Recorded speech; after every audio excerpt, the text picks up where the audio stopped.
கோவை அருகே குப்பை எடுக்காத நகராட்சி சேர்மனுக்கும் ஆணையருக்கும் மக்கள் குப்பையை பரிசாக அளித்தனர்.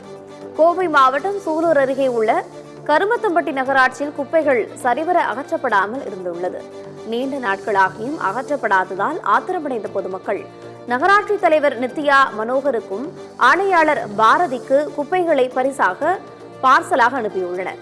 வெளி மாவட்டங்களில் இருந்து செல்லும் பொதுமக்கள் குப்பைகளை போட்டுச் செல்வதாகவும் குப்பையை கொட்டுபவர்களை காட்டிக் கொடுப்பவர்களுக்கு 2500 ரூபாய் சம்பளம் கொடுப்பதாக நகராட்சி சேர்மன் நித்யா மேனன் தெரிவித்துள்ளார்.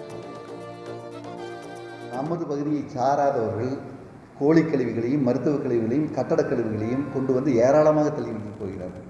அதையெல்லாம் இனங்காண வேண்டும் என்பதற்காக நகர்ப்புற முழுவதும் கேமரா கண்காணிப்பில் கொண்டு வருவதற்கான GSR ஃபண்டில் பெரிய நிறுவனங்களை எல்லாம் அணுகி கொண்டிருக்கிறோம். மீண்டும் நீங்களாம் எங்கள் கூட கைகோர்த்து உதவி செய்யுமாறு கேட்டு இப்பொழுதும் சொல்கிறேன், பொது இடங்களில் அத்துமீறி கொட்டுபவர்களை தகுந்த ஆதாரத்தில் பிடித்துக் கொடுத்தால் என்னுடைய சொந்த நிதியிலிருந்து 2500 ரூபாய் சன்மானம் கொடுத்து அவர்களை ஊக்குவித்து அவர்களுடைய பெயரை வெளியில் சொல்லாமல் வைக்க தயாராக இருக்கிறோம்.